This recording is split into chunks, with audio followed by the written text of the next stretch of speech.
We have 21 folks, and I think we are just gonna get started. So welcome, everybody.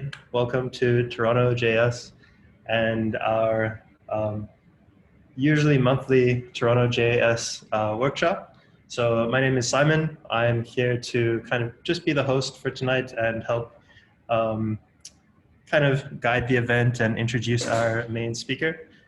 So TorontoJS is a nonprofit here in Toronto that is based around developers and the JavaScript community here in Toronto. We have 4 or 5 events regularly. We usually do in-person meetups and events, but for now, everything is online. And we're still gonna have things like our JS workshops, our JS socials, and every once in a while, we'll have a bigger tech talk style thing.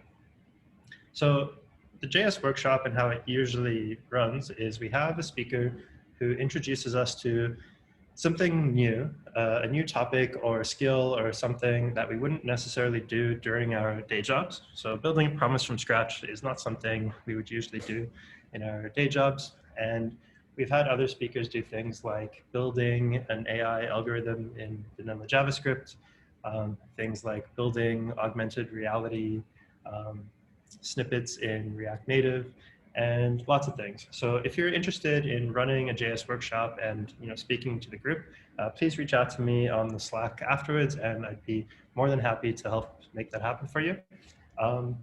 And really one of the biggest goals of TorontoJS is community and just bringing people together and having us usually in a room together so we can chat and meet other developers and network. But for now, this is the next best thing. After Averett's talk and the build, we're gonna either do breakout rooms or just open a Q&A session just to get people talking to each other, ask questions and all that good stuff. In general, if you're interested in contributing to TorontoJS or being a part of it, also please reach out to me on Slack before, after, or whenever.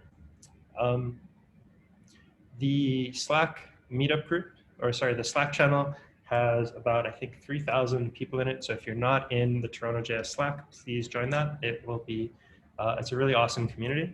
And we're also on meetup.com, and both of those links are here in this chat.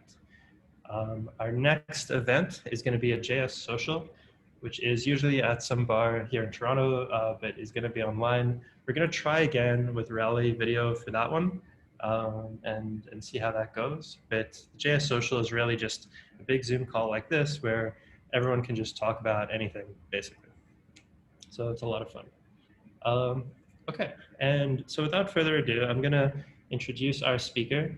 He's going to be taking us through building a promise from scratch tonight.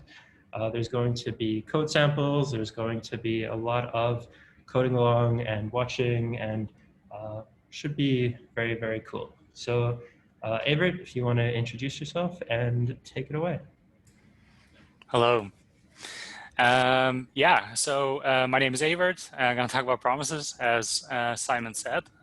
So I did some level of preparation for this talk, but I'm mostly going to do everything based on memory, so I hope it goes well.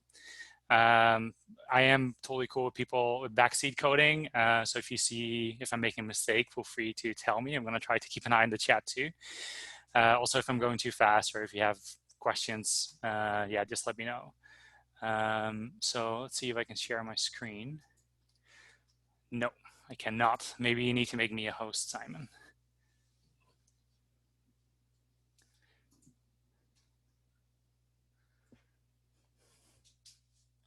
Cool, that worked. Cool, yeah, so a little bit about myself. I went to the dentist today and still have some local anesthesia. So if you see some water falling from the side of my mouth, that's why. So let's see, can everybody see my screen? I'm gonna assume yes. Yes. Yeah. Yes, I can see you. Cool. Yes. Cool. Yeah, so I spent most of my time preparing for this talk just to create this screen in ASCII. So I work for a company called Bad Gateway, and we're a local development shop, and we build a lot of stuff with React, APIs, TypeScript, Node.js, all that stuff. So if you're interested in that, drop me a line. But yeah, let's get started. So for this, the way I'm going to approach this is basically I'm going to write tests to test the promise, and then after I wrote a test for it, I'm going to try to do the implementation for it. So about promises, apparently the concept of a promise was already invented in the 70s. But we only really got access to it in JavaScript. I think it was around 2012 that it became pretty big. It took a while longer for promises to actually land as a default thing in browsers and Node.js. But before that, it was very common to just download a library for it.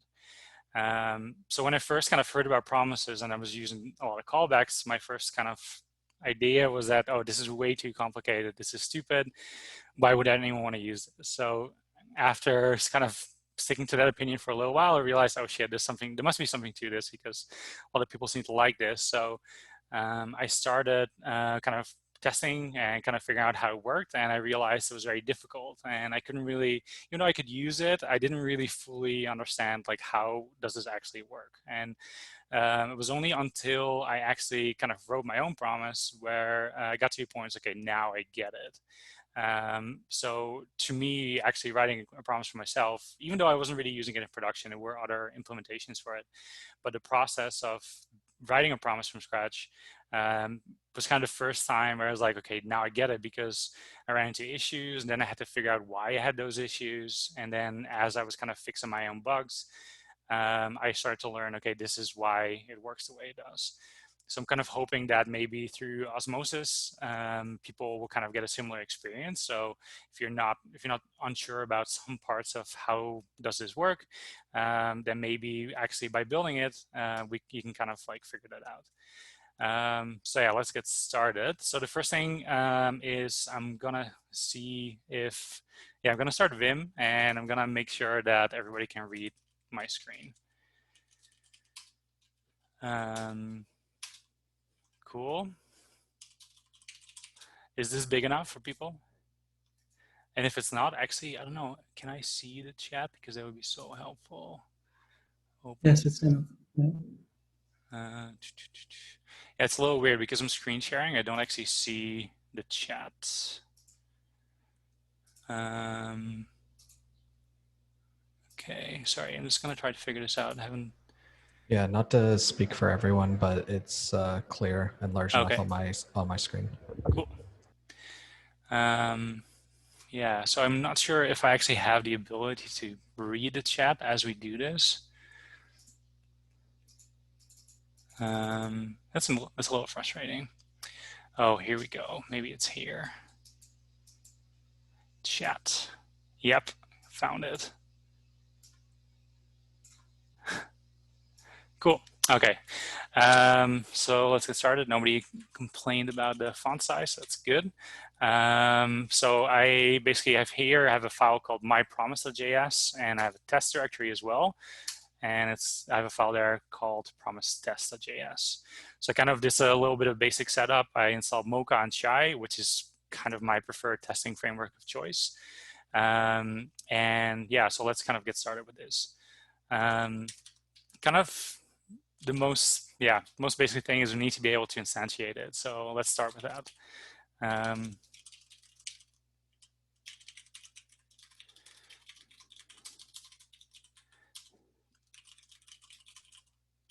Oops. So promise has one constructor argument, and that is a callback. And it usually has a reject function and, what does it stand for? Resolve and reject, that's right. So all I want to do in this case is just make sure, can we do this, which is not the case right now. To the instance of my promise. And I already spotted my first mistake. Cool. Yeah, so that should be pretty obvious. Yep, I think I got it right. So we need to be able to actually use this promise. So I'm going to start writing this class. So class my promise.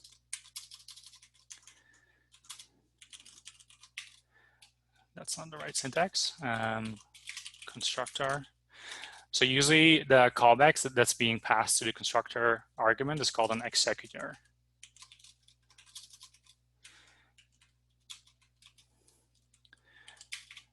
Cool. And then we're going to call the executor with right now nothing. I'm just going to pass it to empty functions. There. Now, if I did this correctly, I'm actually going to rearrange this a little bit. Sorry, that's not what I wanted to do. Nope. Everything is a little more difficult when people are watching.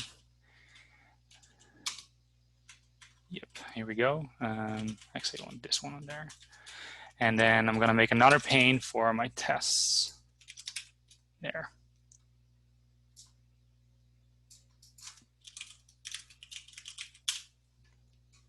Okay, so I got an error. That's because I didn't export my promise yet.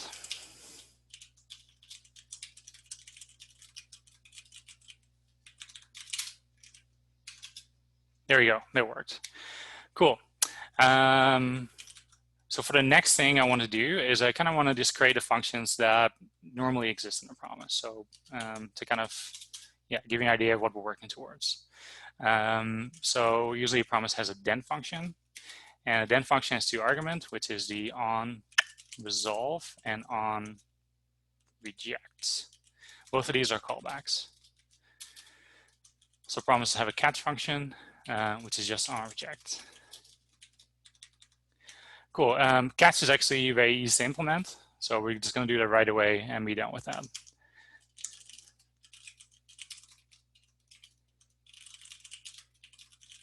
There. Because the actual den function also has an option to deal with errors right there. A catch is just an easier way. It's just a shortcut for this. Cool. So another thing that I want to add is the kind of keep the internal state of the promise. So promise, first of all, it resolves to a value or it resolves to an error. And also it has a status. So a status for a promise can always be in one of three states, which is it's either pending or it is fulfilled or it's rejected. So that status we want to create some constants for.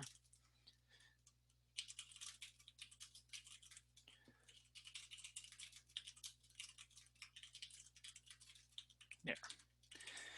So normally this information is, you might see a promise if you console log it, that information actually shows up in your console, but you're not really supposed to have direct access to that. So normally I would do, say if this were TypeScript, I would do something like private status. So I don't know if my node environment actually has support for properties, and it definitely wouldn't do private. There's also a new ECMAScript feature, which is private fields. So I could do something like this. But I'm also not going to do that. I'm just going to do the old way and not risk Node.js complaining about newer syntax. Status always starts with pending. So this actually becomes a public property in this case. A real promise, for a real promise, it should be completely hidden, and users of my promise should not get direct access to it. The reason they did that is that even though it could, in theory, easily be exposed, by making it private, they avoid kind of the situation where people directly inspect that, because it's an anti-pattern, and if you start doing that and directly access information, then you're probably, it's basically, you will get in a lot of trouble. And so by making it private, they basically force you to follow more correct patterns. I'm not going to make it private right now because it's a bunch of extra work and it's not really worth it. But yeah, just so you know. The promise also needs to have a value, which for now I'll just leave as undefined. Okay. So now we should do something with our executor. The first thing I'd like to do is I want to pass something real here. So right now we're just passing two empty functions. Instead of those two empty functions, I want to pass real functions. So just to kind of indicate here that something is going to be private, I'm just going to start my my functions with an underscore. Sorry, let's grab some water. So I want two functions: fulfill with a value. I have to remember that this is not TypeScript, and reject with a reason. The fulfill sets the status to fulfilled, and rejects sets it to rejected. This will also set the value.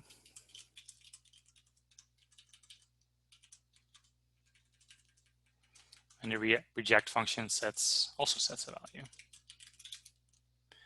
In this case, it's called reason, but we're reusing this property. Cool. So now we have two functions that kind of handle completing the function, completing the promise. So let's test that. Yeah, I should write a test for this. Let's write a test for this first to kind of, so you have an idea of what I'm working towards. It should call then if the promise was fulfilled.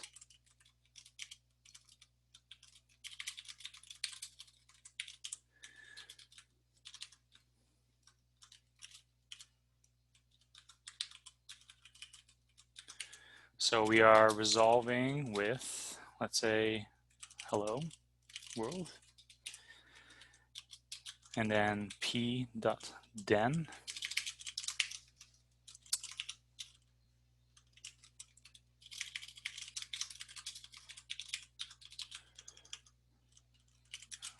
We're expecting val to equal hello world. Okay, so let's test this. Passed. Well, that's weird because it shouldn't have passed because we didn't even implement then yet. And the reason for that is because the then function, we're just giving it a callback, but that callback actually never gets called. So, so even though we have an expect in there, because the expect actually never gets triggered, Mocha just assumes that the test was successful. So there's an easy way to work with around that is we can just pass a done argument here for our tests, and if the argument exists, then Mocha expects that to be called. If it doesn't get called, it should error. Do you want to take a quick pause to ask any questions? Yeah, sure. So far? Yeah. Oh, let's see. There was some new message. I didn't scroll down. Oh, cool. There's a bug report. Thank you, too.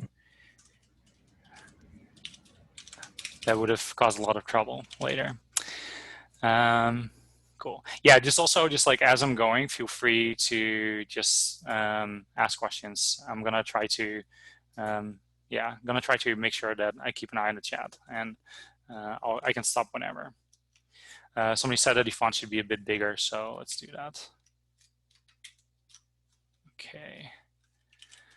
So I've been using Vim for maybe since 2002, but I'm still really bad at Vim. So let's see if I can actually remember how to resize this. No. We also have a question. Can you explain a bit about that executor? Yeah, sure. Let me first, oh man, I totally screwed this up. I'm just gonna restart Vim. Cool, there we go. And there. Okay.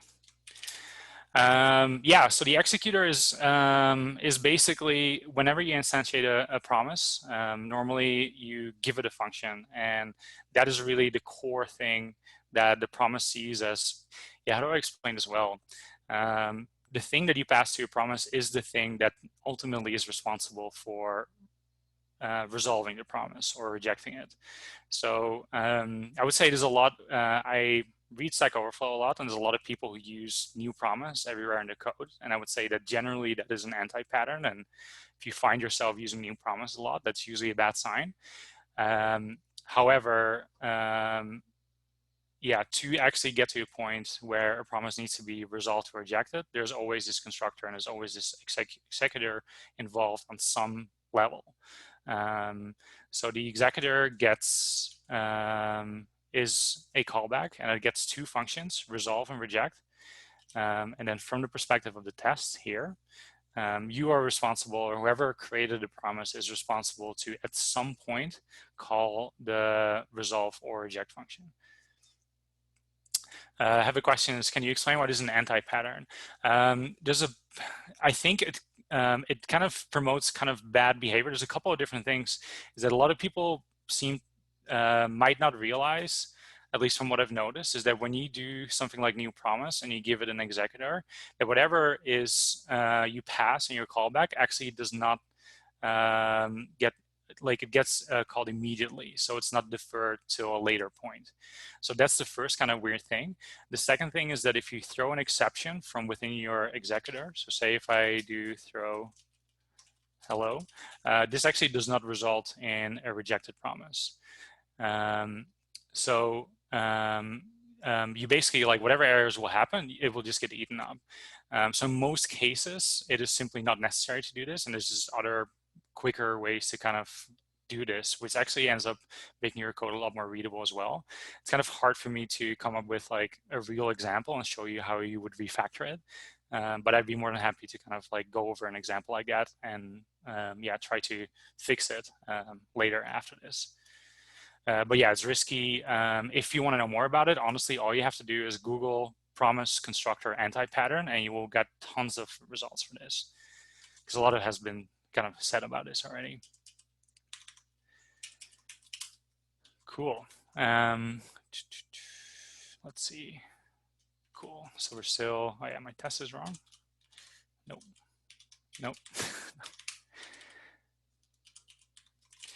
All right. So let's actually call my new fulfill and reject functions. So instead of giving it two empty functions, I'm actually going to give it these: this dot fulfill dot bind dot this dot reject dot bind dot this. Cool. So now instead of two empty functions, we're actually just directly passing it the fulfill and reject functions. The reason I'm using bind, bind is a method that exists in every function that will basically allows you to say what this means in the context of that function. So by doing bind this, it means that this always refers to the current object, whereas that's not always true. Yeah, if you find, for instance, you work on React and you find yourself using a lot of arrow functions in your class-based components, the reason is that you're kind of avoiding this problem. I like to use real functions for, I don't know, I don't have a good reason right now, but I think in TypeScript, there's some benefits to that. But it does mean that if you use a function like this, this could suddenly mean something completely different. So just to be absolutely sure, I'm binding fulfill and reject to the current object. Cool. So now res hello world here on in my test will actually call this. So we can test it by checking p.value, but I don't want to because I want to pretend that this is private. Cool. So the next step to complete this is we need then to work. All right. So I'm going to do a very simple version of this first, and then I'm going to add more tests that kind of demonstrate how my implementation is wrong and then fix my implementation. So first, I'm just going to do this. If this.status equals fulfilled, then I'm going to call onResolve this.value.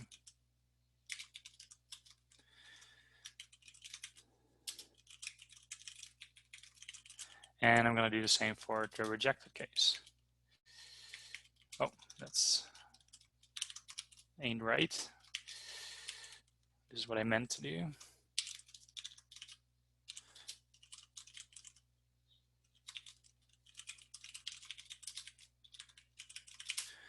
Okay, let's see if that worked.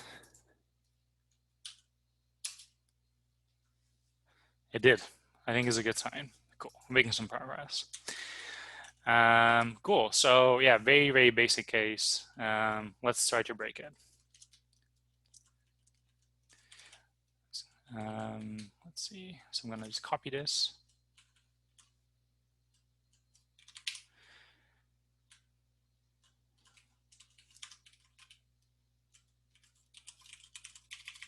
Later, alter, later. Cool. So the issue with this is that when I call then, at this point, I'm assuming that the status is already fulfilled or rejected, but there's a third status, which is pending.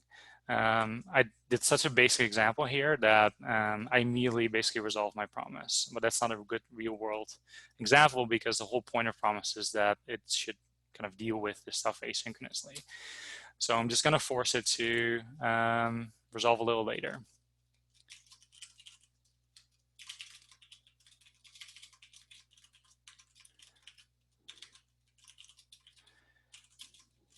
So it's going to be very, very fast, but set timeout basically just forces it to not happen right away, but after. So this should fail.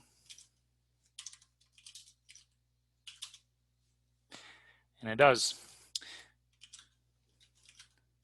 And the reason for that is because, yeah, so our then function checks for status fulfilled and status rejected, but it doesn't do anything for the pending case. So how do we solve that? So the way to kind of do this is our promise actually needs to keep a list of every time somebody called then. And then in that list, keep all our callbacks. So by the time it does finally get resolved or rejected, we can call those callbacks later. So yeah, so let's get started with that. I hope it kind of makes sense. No questions, so that's good. Cool. So this.callbacks is going to be an array. So what I want to do first now is if this.status equals pending, I'm going to add it to my callbacks. On resolve, and we want to keep both on resolve and on reject because we don't know yet at this point if it's going to resolve or reject. Cool.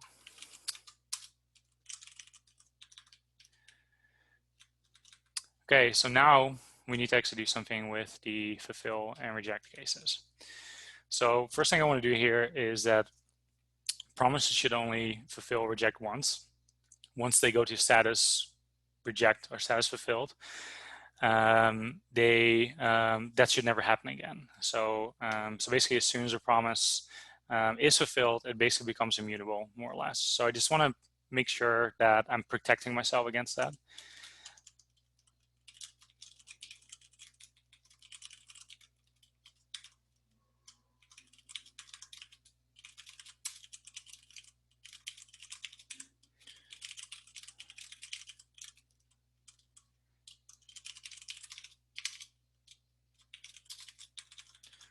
So let's do that for both.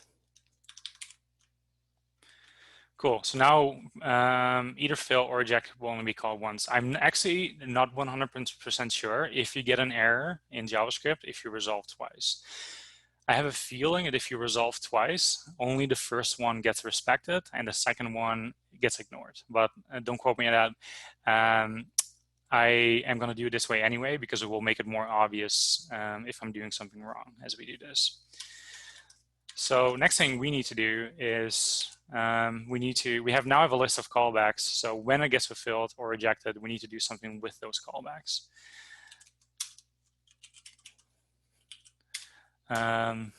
Cool. Yeah, so I'm going to create a new function for that. That is, its responsibility is to call all the callbacks.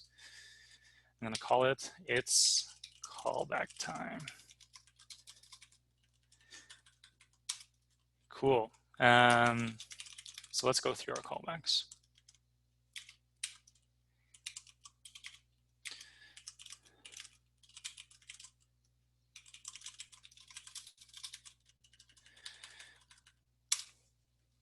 Okay, what I'm also want to do is so I can basically at this point now kind of implement, if it's pending, I'm going to call the first callback. If it's not pending, sorry, if it's resolved, I'm going to do the first. If it's rejected, I'm going to do the second. But I'm actually creating another function to handle this case. So this is handle callback on resolved on rejected. So here, now I can take this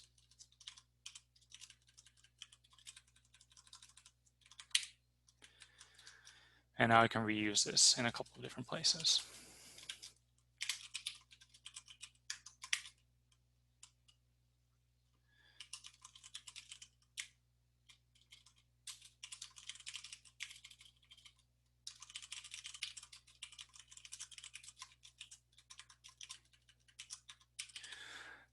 Yeah, so now in the then function now has two cases. It has first the case where the promise is still pending, which means we're going to add it to callbacks. When it finally does get fulfilled, those callbacks are called. And the second case is a promise already done, and we are going to immediately handle callback. So there's one more thing that I need to do, is that it's very important that whenever you use the then function in a promise, whatever you give the then function, so here, that needs to happen later. So there should be no circumstances where you call then and give it a callback and that code gets immediately executed. It always needs to be later. So to ensure this, in Node, you can do something like next tick. I don't know if there's a browser equivalent, so there might be. But I'm just going to do what I know, which is I'm going to just use set timeout to make absolutely sure that this happens later.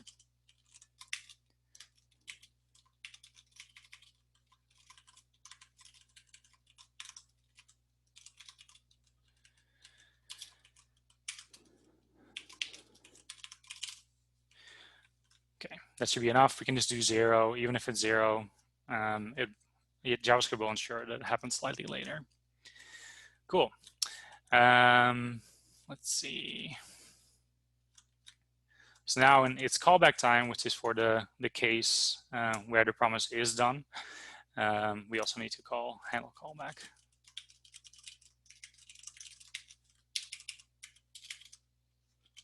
Is it 3 or 2? I think it's 3. Yeah. Cool. That's it.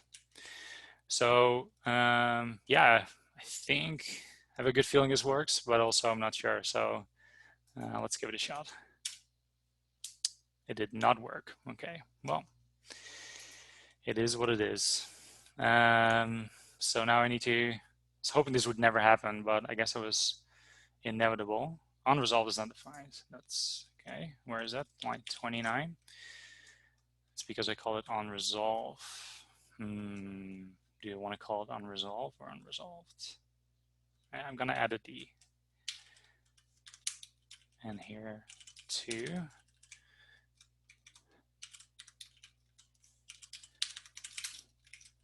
Okay, let's try it out again. Nope. Okay. All right, bad news.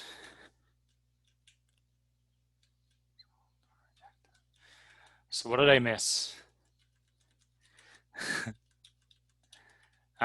Similar error. It's annoying that I didn't get an error for that, by the way. Oh wait, I did. The error just happened later. Let's try this out. Okay, a bit better. First 2 tests pass again. Did we get another error this time? No, we did not. Okay. Why is that? Oh, I know why. Good, good, good, good. So both the fulfill and the reject function need to actually call this.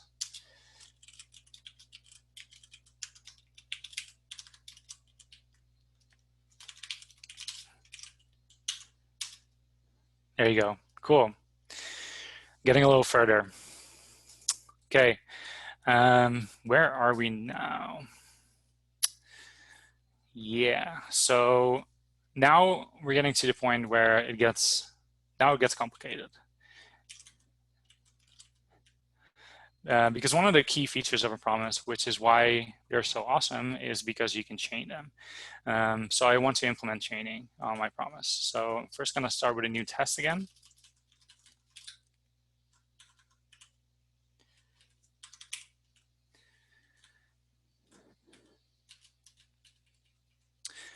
Cool. This time I'm going to give it a number 1 as the result value. And here's the big idea is I need to be able to call then on this again.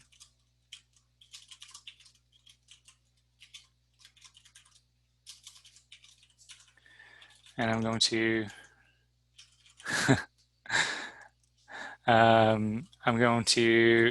return val plus 2. And now I'm going to make sure that we actually got 3. So I'm using 1, 2, 4, 8. So whatever combination of numbers that I'm using will always result in some unique number. It's a fun fact. Let's see. So expect val 2 equal 3. Done. So this should fail. There you go. Cannot read property then of undefined. And that is because then is not returning anything. So then needs to return a promise. You might think that it's as easy as returning this. Because maybe you used other fluid interface before, but that is not the case here. The then function actually always returns a completely new function, a completely new promise. So it should be more like this.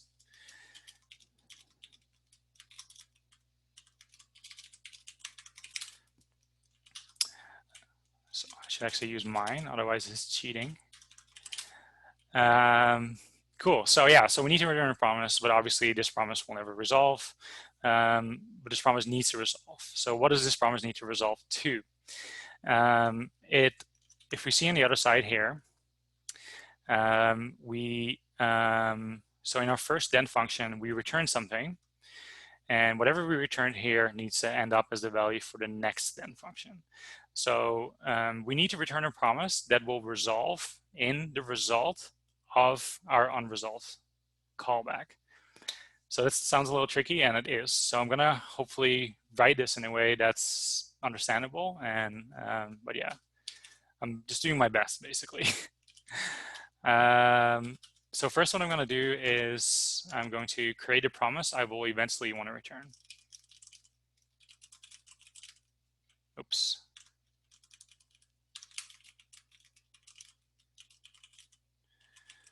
For now, I'm going to not give it a callback, because what I'm going to do later, instead of resolving this the correct way, I'm going to cheat, and I'm going to use my unresolved and I'm going to use my fulfill and reject functions. The reason I'm cheating and why it's okay is that, at least why I feel that it's okay, is that if you use any programming language that has a concept of private fields, those private fields can also be called by other instances of the same class. So if I have one myPromise and another myPromise, then this one myPromise is totally allowed to call private fields of the other. Java works like that, PHP works like that, and I also think TypeScript works like that. So I think it is fine in this case to cheat. So yeah, eventually you want to return the new subpromise.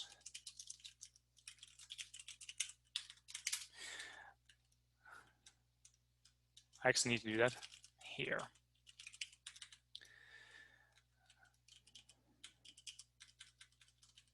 And I need to do that here.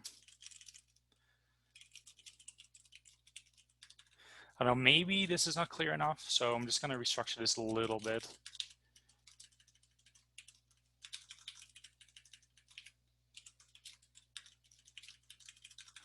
So we only have one exit. Okay, so we're returning a promise we eventually want to return, but not yet. We're still not resolving it. So I want handle callback to do that work. So I'm going to add a new argument, And before I'm going to do anything with that argument, I'm going to make sure the handle callback has that argument everywhere. So there's only two places where I need to do that. First of all, this is the callbacks.push. I need to add subpromise here, and also add a subpromise here. So I added it to our callbacks array, and the reason that will just work is because I used ... here. So we'll just take everything from that array and turn them into arguments. Cool. So now we have access to the subpromise. So what is this? What do we want the subpromise to resolve to? If the current promise we're in didn't fail, so it was resolved, or it was rejected, and there was, okay, sorry, I need to actually think about this because I'm kind of totally winging this. So I'm just going to start with a simple case instead of trying to do the whole thing, and then kind of find, again, poke holes in my implementation. So one thing I know for sure, that if unresolved returned a value, so I'm going to call this new value, I want to make sure that my promise resolves with that value. If there was a catch statement and I'm doing something with that catch statement and that catch also returns a value, that is still just a normal value. So what do they call it again? My new value, yeah. Okay, so this is wrong.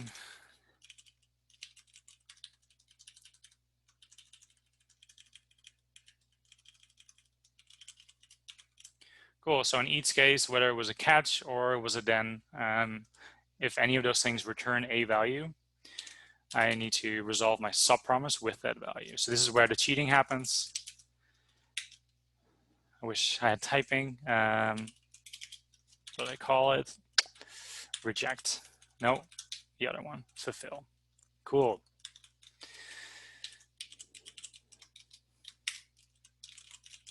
There you go. So I think if I'm not wrong, then this will work. Yes, I did. That's good. Oh, I need to give the test a better name. It should chain then. It should support chaining. Let's just do that.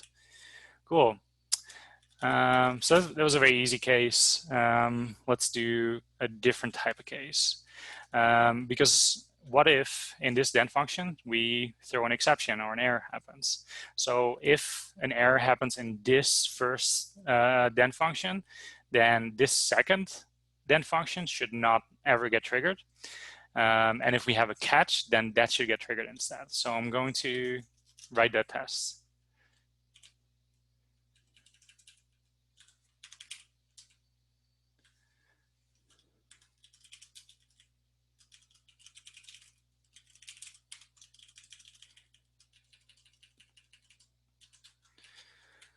Okay, so let's do a throw new error. That. That's all I could come up with.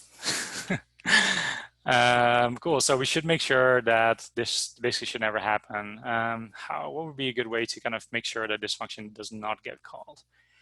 Okay, I'm gonna do this a little bit different. So I'm gonna use my numbers again.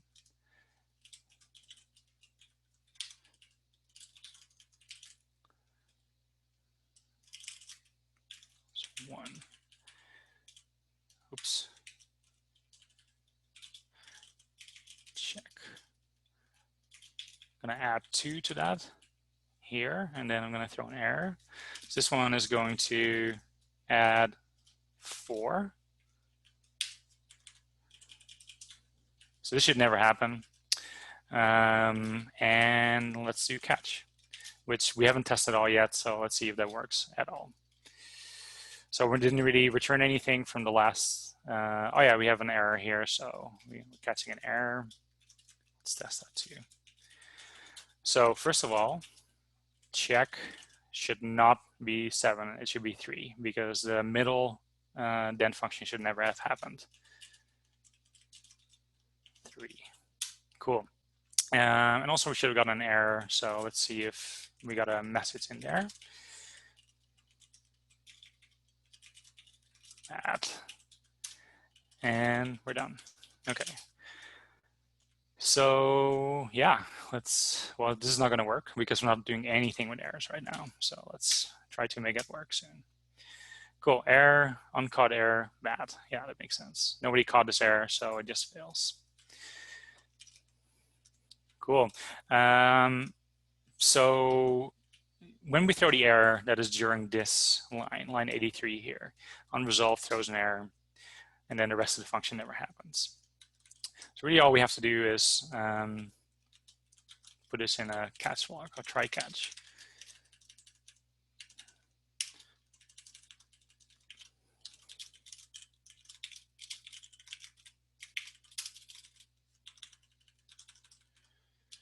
And then if there was an error, was it reject? Maybe, yes, I think so. Cool, so that's it basically. When either the unresolved or unreject callbacks throw an error, then in each of those cases, we will fail the promise that we originally returned from den or from catch, if that makes sense. It's pretty hard to kind of talk about these concepts because there's so many. I already need to have so many kind of different things in my head. Now we have at least 2 promises. In fact, let's count how many promises we have. So this is a promise, that's 1. So when we call then, there's another promise, that's 2, 3 for another promise, and 4. So there's already, just in this code sample, there's 4 different promises in play. Yeah, which is a little tricky. Okay, I think I also forgot something, but let's just see if my tests eventually catch it. Cool, so let's do this. Let's see if this actually worked. It did not. Are we gonna get a reason for that? Nope. Okay, that's not nice.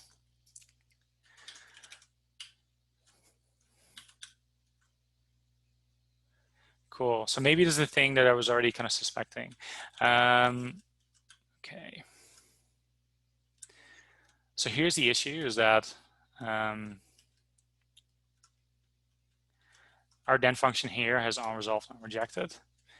Each of those can be undefined. So when we call den from catch, where the first one is undefined, and in most cases, when you pass the 2 callbacks to den, you don't specify the second one. So one thing I do need to do is I need to make sure that I need to handle the case where either of these are undefined. So I'm not sure if this will actually solve my problem, but at least it will, well, yeah, at least we're a little further. Let's see. So, okay, so this is so we have an, if the status is fulfilled, we want to call an onResolved function for whatever was passed through with then. So what do we do if there was no unresolved function? So I think, so I need to think about this. So this is actually one of those examples. So we're calling catch here. So which means that there's an unrejected for this promise, but there's not an unresolved for this promise. So what do we want to do if it was successful? It should basically skip. It should, if we have another then here,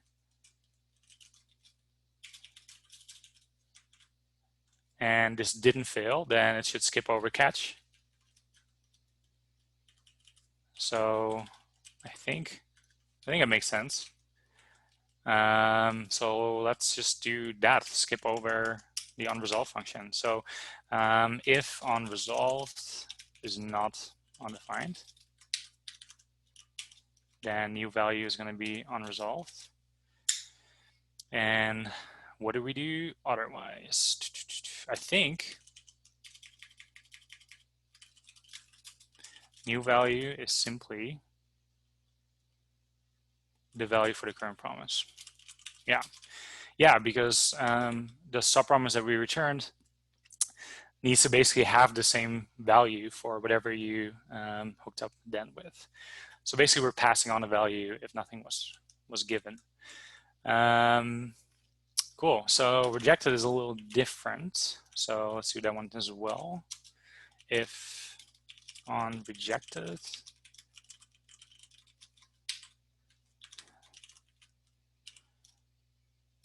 so it's simple,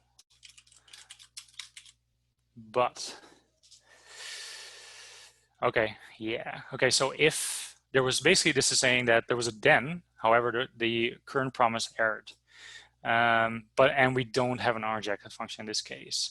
So what do we want to do in that case? We actually just want to make sure that the next promise also fails. So I think I need to restructure this a little bit. Okay, you know what? I'm just going to do something very lazy. I can just throw this at value, and which means that my subpromise will get rejected. Okay, hope I'm right. Let's see what it tested. Ah, sweet. Cool, that's good news. All right. It's going surprisingly smooth. Okay, so our promise is a whole bunch of stuff now, and it's getting to a point where it's more or less starting to look like a real promise, but it's missing a key feature. That is returning promises from your callback that you passed to them. So I'm just going to show it, and hopefully that makes sense. So our then function right now just returns a plain value. If I don't return a plain value, but I return another promise, so say if I was done, I would just do promise.resolve. But we don't have the function yet, so I'm just going to have to do with the constructor pattern. So I only need a resolve function for this, and I'm going to resolve this promise with val plus 2. So basically, this should behave the exact same way, because if your then function returns a promise, then the next then function shouldn't get a promise as its argument. It should actually get the resolved value from that promise as its argument. So there's a lot of promises in play here too. But the point is that if I return this from then, which is val plus 2, so we expect to be 3, then val should be 3, but it should not be a promise that resolves to 3. So that is definitely not working yet. And this also, I haven't prepared for this part. I kind of stopped after the last. Cool, so yeah, this doesn't work. Actually, does it not work for the correct reasons? I don't know. I didn't expect that error. So, oops. Let's see.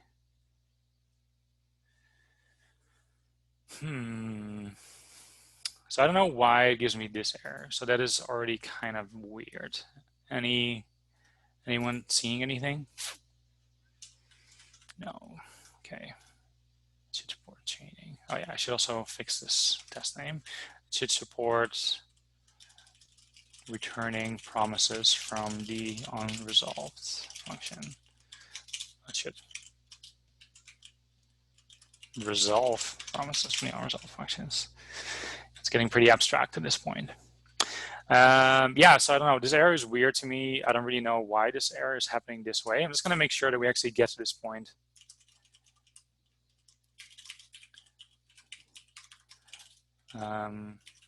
Just to get some certainty that things are more or less, yep, okay, we got stop, which means that the error, the reason this is not happening, or the reason done is not being called is because the expect function throws an error, and Mocha, for some reason, doesn't pick up on the actual error that it should be. So this all still makes sense to me. Oh yeah, someone's asking what's in the Scratch file. I think I heard about Scratch as a thing that people use for this thing. I didn't do that. I don't know if maybe I should have. Maybe it would have been nice for people to actually watch along in the Scratch. So apologies. maybe next time I'll do that. Yeah, so far, honestly, the only way to kind of follow this is by, yeah, just looking at the screen sharing. Next time, sorry. Cool. So where were we? Cool, so onResolved might return a promise. OnRejected might return a promise as well. So what are we gonna do with those cases? Let me tell you. Okay, so one of the ways promise is supposed to work is that if you pass something that even looks like a little bit like a promise, it looks enough like a promise, it will treat it as a promise. So this is also why some people can use Bluebird and use default promises, and all these things kind of combine together, is because as long as they kind of more or less look like a promise, it will behave as such, and all these things can work together. So how do we define looks like a promise? So the way I'm defining it, which might not be the entirely correct definition, is that it has a then function, and that's it. Or has a then method. So if you're very curious about how this works, there's a specification called promises A+, and that is the original specification that all JavaScript promises are based on. It doesn't define the whole promise, it only defines how the then function works. So I also want my promises to be able to work with any other promises, so that whether that's Bluebird or something else. So I'm going to do something similar. So instead of seeing, what I'm getting at is we're getting here to new value. So I can do something special with if new value is an instance of new promise. But if I do that, it doesn't work with other promises. So instead, I'm going to do something like this. Is promise like? Does it look like a promise? So this is kind of also sometimes called duck typing. New value. So I'm gonna get back to this in a little bit. I'm just gonna first actually write that function.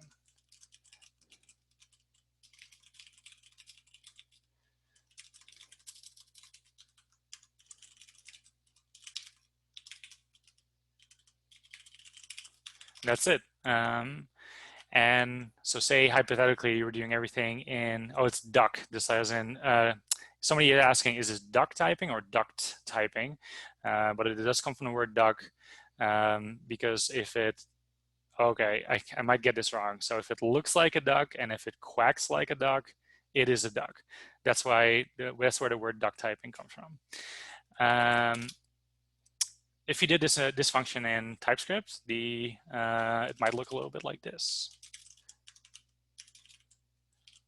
Oops, sorry, something's going wrong. What does this return? Val is, you know what? That actually won't work without actually having types. So I'm just not even going to bother with this. Forget everything you saw. Cool. So is promise like, so simple enough. If it has a then function, we are going to assume that this is a promise-ish thing. Okay, so yeah, let's actually do this. So first of all, if it's not a promise, we already did a whole implementation for this, so that already works. If it wasn't a promise, we just fulfill the sub-promise with whatever value we had. But now it is a promise. So that promise itself can either be fulfilled or can be rejected. So we also need to deal with both of those cases. Luckily, that's pretty easy. Because what we are going to do is we're just going to call new value dot then on resolved. Wait, I'm doing it wrong. Value. Let's just put this on the line too. Do I want to do that? Yes, I do. So we're just going to call then on it. Simple enough. Subpromise dot fulfill value. Because we already have all the facilities to kind of deal with this. And also, this has a second argument, so I'm going to use that as well. Reason subpromise dot Oh yeah, this is our cheating. So that's why it has underscore. It means cheating. Reject reason. Cool. Okay, so I feel pretty good about this. Let's see if Mocha agrees. Yes, it does. Sweet. Cool. This is actually it. I think this is the whole promise. And with the caveat is that I might have forgotten something. But this is more or less how a promise behaves. So I'm not completely done. I'm going to add a few more small things. Yeah, and after that, I'll open it up for questions. Cool. So what I want to do, actually, do I want to write tests for that, or am I too lazy for that? I think I'm too lazy. Yes. So there's just no guarantee if it will actually work in this case. I just want to show how kind of the rest of promises work.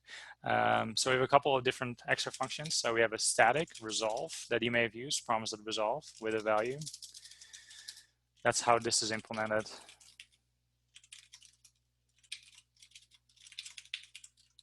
Easy. I think promise have a reject. I think that's the name of the function. I'm doing it kind of on memory. I'm just gonna make sure, check the internet. DN promise. It's called reject. Yeah, I got it right. So reject reason. This is how that function works.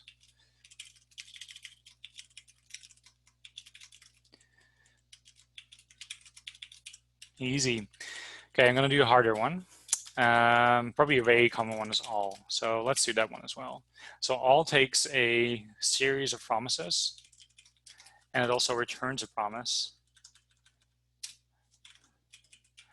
So it waits for all those promises, and then once for this list of promises, and then if all of them resolve, it will return a promise that resolves into all of their values. If any of them fails, then the promise that we're returning also fails. So let's do that.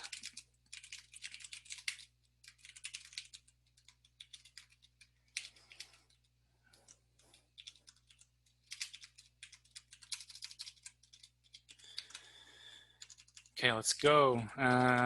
So let's just loop through it. Promise of promises. This doesn't currently check if everything is a promise, which I don't know if is important. Yeah, I imagine if you give non-promises to promise at all, I think it will just pass on that value. Yeah, we also want to know what the result is going to be.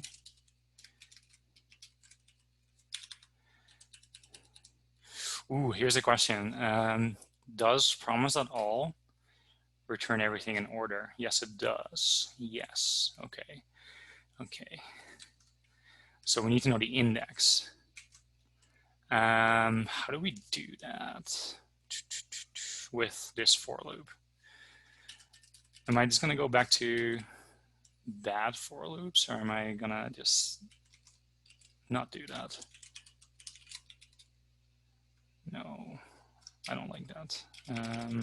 Does array have an entries function? So I want to do the wrong, or give people the wrong idea. I'm just going to assume it has an entries function. Hope I'm right.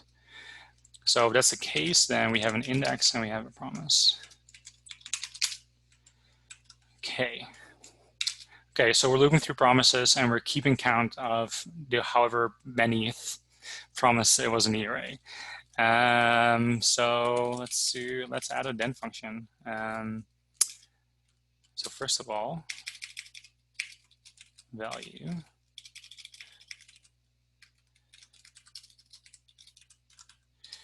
So that promise succeeded. So result.index is going to have that value. Easy peasy. And if there was an error, then the entire promise dies. Yes, with an error. Okay. So this is actually okay. wait, I'm getting ahead of myself. Cool. So now we're basically collecting a list of results for all the promises, and we are rejecting everything all at once, the entire thing, when any of them erred. But we're never returning. So we need to actually keep track of when it's ready, we're ready to return. So I'm going to just keep a value, which is results count. So whenever we got a result from any of these inner promises, I'm going to increase it by 1. And if result count equals promises of length -1, is it -1? Yeah. No, I think I'm good. Yes, I think so. Then we're done.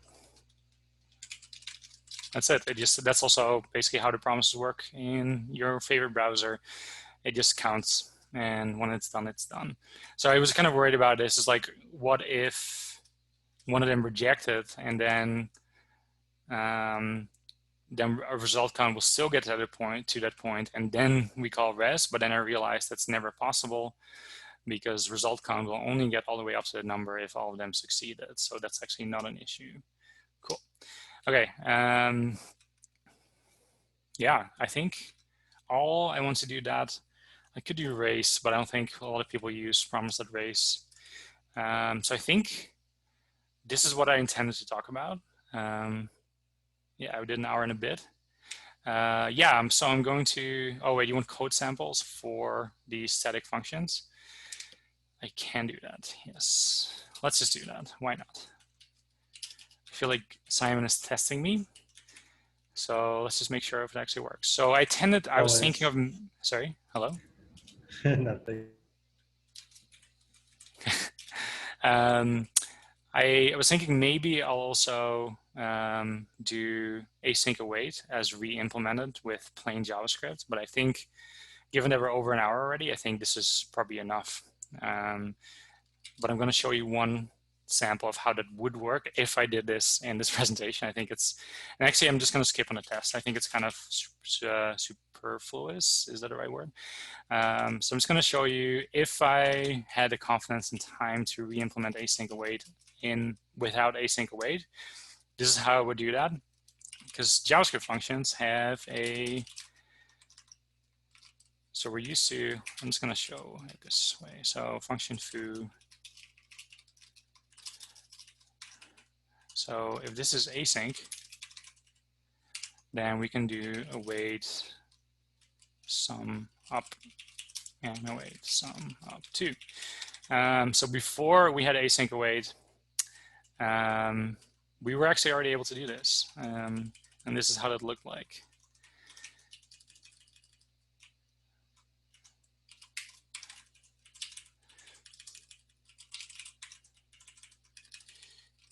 Yield. So we could actually, we're already able to kind of do this style of programming with a JavaScript feature called generators. And the way we cannot just call this, it won't magically work. So we need to actually kind of wrap it in something that understands this, called a co is a very common NPM package for this. Used to be, nobody's using it anymore, I hope. But that was the way to do it. So you could give co a generator and it would actually step through this function and kind of do everything you would normally expect from async await. So I think I was kind of considering doing this for the rest of this presentation, but I think we're going to skip because it's a whole kind of worms, and I think it's going to take another hour or more to do that. So I think that's it. Yeah, any questions? It's going to give you 20 seconds to ask one. Any questions?